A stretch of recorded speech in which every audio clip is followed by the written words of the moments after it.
I think people who are strongly motivated to change their behaviour, whether it is to quit smoking or to lose weight, you know, generally can do that, but some people will need that extra incentive. You know, I think particularly we're talking about people on very low income or very disadvantaged circumstances.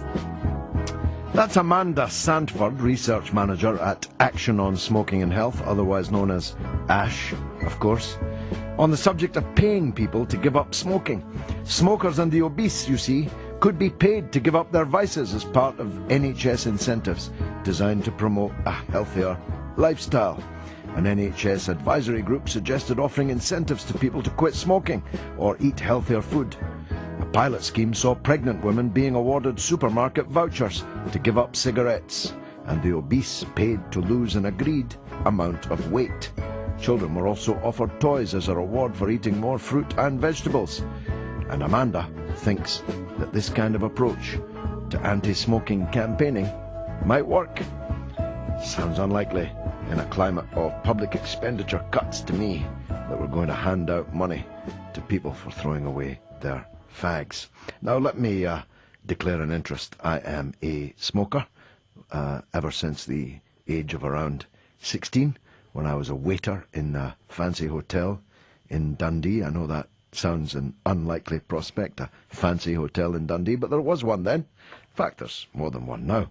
But there was only one then, and I was a waiter there, and I noticed that some of the rich people that ate there used to leave a rather large cigar stub in the ashtray, and I used to progressively whip them away, and the stubs got larger and larger, and I developed a cigar habit, which I have, which I'm sure is not good for me, but has at least given me this smoky voice with which I address you this evening.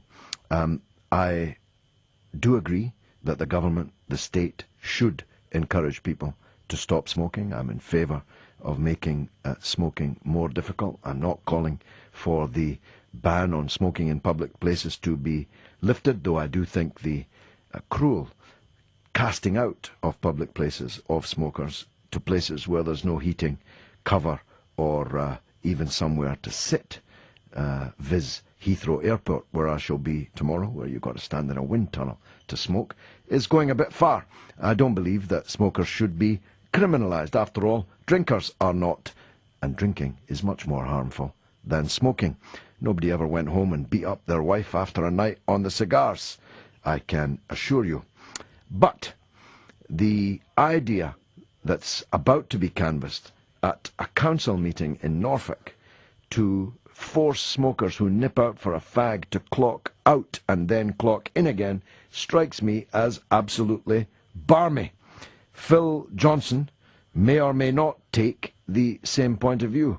He's chairman of Freedom to Choose. Logically, on the basis of that name, he'd be with me. Let's see if he is. Phil, where do you stand on this? Good evening, George. Evening, sir. Nice to speak to you. And you, my friend.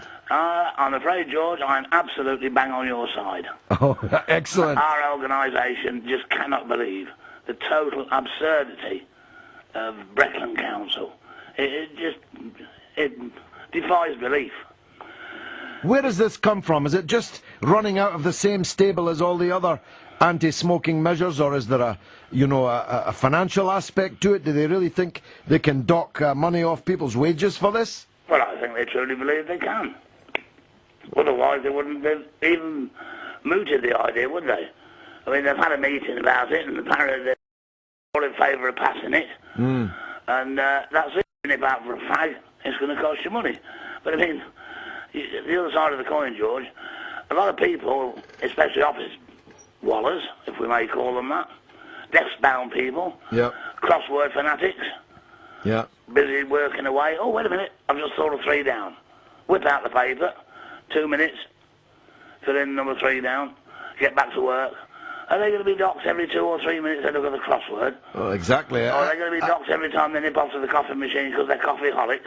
Yeah, or Facebook addicts. Yes, Facebook addict, that's a good one. Very easy to flick a page from one to the other on the internet, isn't it? Oh, well, I mean, I see it all the time. Not in TalkSport, of course. None of the workers here would do that. But in many offices that I visit, I see an awful lot of Facebook pages up on the screen. Yes, I've no doubt you do, George. I think you've seen a lot more offices than I have. Yeah, well, I mean, it's all going too far, Phil, don't you think? It's gone well over the top. I mean, yes, I agree that smoking is a problem. It is a problem for those who cannot stand the smell of smoke. It's not a problem for those who smoke because they enjoy it. I heard what you were saying about Amanda Sanford's ideas, this, that and the other earlier, on previous programmes. And yes, she's got a job to do, but it's a well-paid job.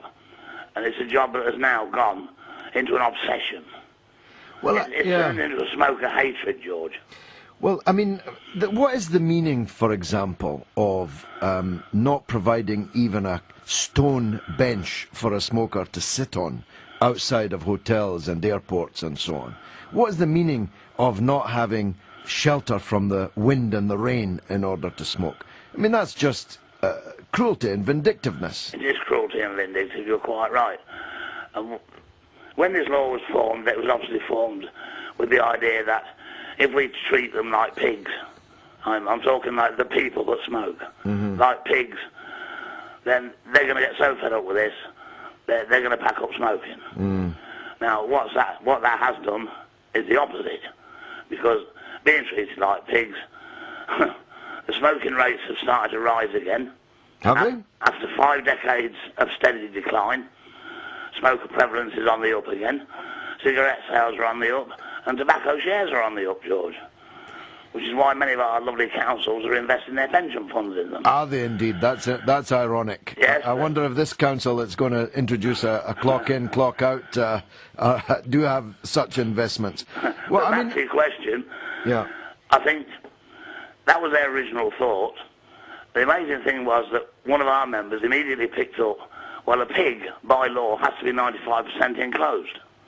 Therefore, we are now classed As less than pigs. less than pig. Well, look, I mean, I'm not trying to turn the clock back, Phil. I opposed the anti-smoking measures when they went through Parliament, but I accept them. But I do think that it's going too far. I think that, smoking in a three-sided bus shelter being a crime is an absurdity. And I make this point to you. I don't know if I'm a teetotaler. I don't know if you're a drinking man yourself. But whether you are or if you're not, I mean, the practice of drinking alcohol is enormously lucrative. The advertising of alcohol is everywhere, including here on TalkSport. You get put in the House of Lords if you're a purveyor of alcohol, but you get put in prison if you smoke in a three-sided bus shelter. Well, I mean, right. it's completely disproportionate, no? Oh, absolutely. Absolutely. But you see, you've got to remember, George, that picking on smokers was the easiest target. Smokers were a 24-25% minority of the population. That's a lot of people, though, in a democracy. Oh, indeed, indeed. I can't believe you're talking about 15 million people in the population of this country. Yeah. But the easiest thing to do, which Ash have been very, very good at, is start with a lie, repeat it often enough, and people will believe it. And as they've got the majority on their side, which is the 75%, it's taken them a good few years, but they've managed to do it, and they've done it very, very cleverly.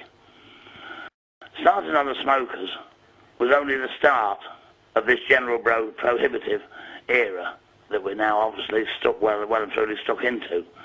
You mentioned yourself, drinkers, we knew they were on the menu, straight after smokers, and now the obese.